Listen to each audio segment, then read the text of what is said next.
Sabana. Are you ready? Kicau, kicau, kicau mania. Kicau, kicau, kicau mania. Kicau, kicau. Halo teman-teman, Assalamualaikum warahmatullahi wabarakatuh. Perkenalkan, nama saya Sherina Ardian, perwakilan dari kelompok 4. Tentu saya di sini tidak sendiri, ada beberapa rekan-rekan saya yang hebat, yaitu Naila Sahira, Ira Monika, Muhammad Rizal Bakri, dan juga Zaid. Yang saya hormati dosen pengampu pada mata kuliah kita, yaitu Ibu Najihatul Faridi, SSY, SM, dan juga teman-teman yang menonton video ini. Pada materi kali ini, kami akan mempresentasikan materi yang berjudul Manajemen Perencanaan Usaha. Sebelum materi ini dibahas oleh teman-teman saya lebih lanjut, apa sih manajemen perencanaan usaha itu? Nah, manajemen perencanaan usaha adalah proses menyusun dan mengatur rencana bisnis secara sistematis sebelum usaha itu dijalankan. Supaya apa? Supaya kegiatan usaha dapat berjalan terarah dan efektif serta dapat mencapai tujuan yang diinginkan. Nah, dalam proses ini ada beberapa tahapan yang harus dilakukan oleh wirausaha. Yang pertama, apa usaha yang ingin dijalankannya? Yang kedua, bagaimana sih cara menjalankan usaha tersebut? Yang ketiga, siapa saja orang-orang yang terlibat pada usahanya nanti? Dan yang terakhir yaitu bagaimana cara mengelola sumber dayanya. Terima kasih, selanjutnya akan dijelaskan oleh pemateri selanjutnya. Baik, terima kasih atas penjelasan sebelumnya mengenai manajemen perencanaan usaha. Nah, sebelum itu, saya ingin memperkenalkan diri terlebih dahulu. Nama saya Naila Syahira dengan NIM 230201082. Nah, selanjutnya saya akan membahas komponen utama dari manajemen perencanaan usaha. Jadi, dalam manajemen perencanaan usaha, ada 4 komponen penting yang perlu kita perhatikan supaya bisnis ini berjalan dengan baik.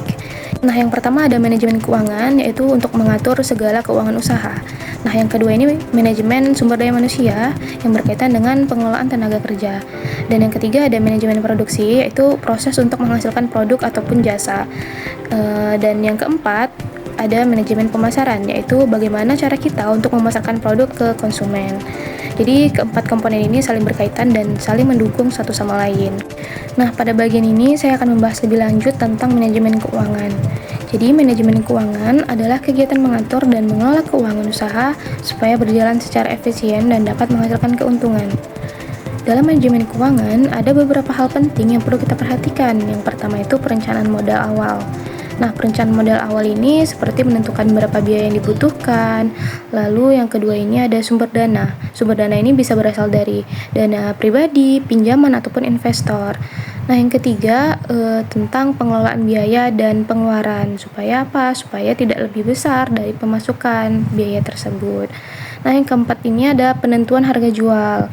Penentuan harga jual ini ditetapkan supaya usaha ini mendapat keuntungan. Dan yang terakhir ini penyusunan laporan keuangan seperti laba rugi dan arus kas. Nah, dari penjelasan tersebut dapat disimpulkan bahwa manajemen keuangan ini sangatlah penting untuk menjaga kestabilan dan keberlangsungan usaha. Selanjutnya, materi ini akan dibawakan oleh teman saya mengenai manajemen sumber daya manusia. Saya Ira Monika dengan NIM 230201011. Di sini saya akan membahas manajemen sumber daya manusia. Manajemen sumber daya manusia adalah proses mengelola tenaga kerja agar dapat bekerja secara efektif dan optimal dalam mencapai tujuan sebuah usaha atau organisasi. Ada beberapa hal yang akan kita bahas dalam manajemen sumber daya manusia. Yang pertama, perencanaan kebutuhan tenaga kerja. Perusahaan menentukan berapa jumlah karyawan yang dibutuhkan, posisi apa yang diperlukan, dan kapan dibutuhkan. Kedua, pembagian tugas dan tanggung jawab. Setiap karyawan diberikan tugas yang jelas sesuai dengan posisinya. Nah, ini dilakukan supaya pekerjaan lebih teratur dan semua orang juga paham apa sih yang akan menjadi tanggung jawab mereka. Yang ketiga, rekrutmen dan seleksi. Perusahaan mencari dan memilih calon karyawan yang paling sesuai dengan kebutuhan dan posisi yang dibutuhkan. Yang keempat, pelatihan dan pengembangan. Karyawan diberikan pelatihan untuk meningkatkan kemampuan dan pengetahuan mereka. Yang terakhir ada penilaian kinerja dan pemberian kompensasi. Perusahaan menilai hasil kerja karyawan, lalu memberikan imbalan seperti gaji, bonus, atau penghargaan yang sesuai dengan kinerja mereka. Sekian dari saya, terima kasih. Perkenalkan, nama saya Muhammad Rizal Bakri. Di sini saya akan menjelaskan tentang manajemen produksi. Manajemen produksi itu adalah proses mengelola kegiatan produksi untuk menghasilkan produk atau jasa yang berkualitas dengan biaya yang efisien. Ruang lingkupnya yaitu 1. Perencanaan produk, yaitu menentukan produk atau jasa yang dibuat. Yang kedua, proses produksi, yaitu langkah-langkah pengerjaan. Yang ketiga, pemilihan bahan baku, yaitu memilih bahan yang sesuai kualitas dan harga. Yang keempat, penggunaan alat dan teknologi, yaitu memakai alat untuk mempermudah dan mempercepat pekerjaan. Yang kelima, pengendalian kualitas atau quality control, yaitu memastikan hasil yang sesuai standar. Selanjutnya ada manajemen pemasaran. Manajemen pemasaran adalah kegiatan merencanakan dan melaksanakan strategi agar produk dikenal, diminati, dan dibeli oleh konsumen. Ruang lingkupnya yaitu 1. Analisis pasar dan target konsumen, yaitu mengetahui siapa pembelinya. Yang kedua, strategi pemasaran, produk, harga, tempat promosi, yaitu cara menjual produk. Yang ketiga, branding dan positioning, yaitu membangun citra dan keunggulan produk. Yang keempat, promosi, yaitu melalui media sosial, iklan, atau influencer. Yang kelima, penjualan online dan offline, yaitu menjual lewat berbagai saluran, misalnya Shopee, Tokopedia, atau datang ke toko fisiknya secara langsung. Baiklah, sekian. Oke, baik. Materi selanjutnya adalah studi kasus. Studi kasus yang kami ambil adalah dari usaha laundry Bersih Kilat. Bersih Kilat adalah usaha laundry kiloan yang berada di lingkungan perumahan dan dekat kos mahasiswa. Usaha ini didirikan karena tingginya kebutuhan masyarakat akan jasa cuci pakaian yang praktis. Di awal, usaha cukup ramai pelanggan.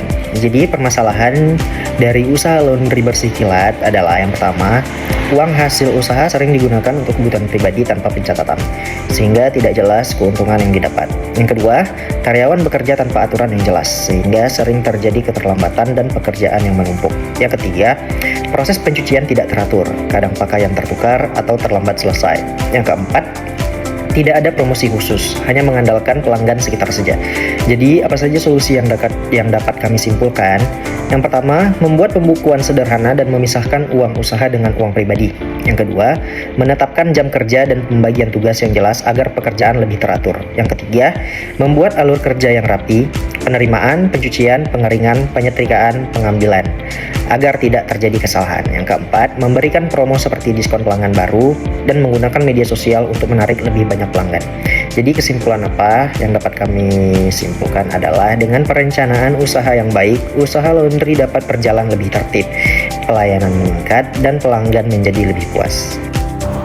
Nah, itu tadi saja presentasi dari kelompok 4. Jadi kesimpulan pada materi kali ini yaitu manajemen perencanaan usaha merupakan proses mengatur dan merencanakan bisnis sejak awal agar dapat berjalan dengan baik. Di dalamnya mencakup pengendalian pengelola keuangan untuk menghindari kerugian, pengelolaan sumber daya manusia agar kerja tim lebih terarah, proses produksi untuk menghasilkan produk yang berkualitas, serta pemasaran agar produk dapat diterima oleh konsumen.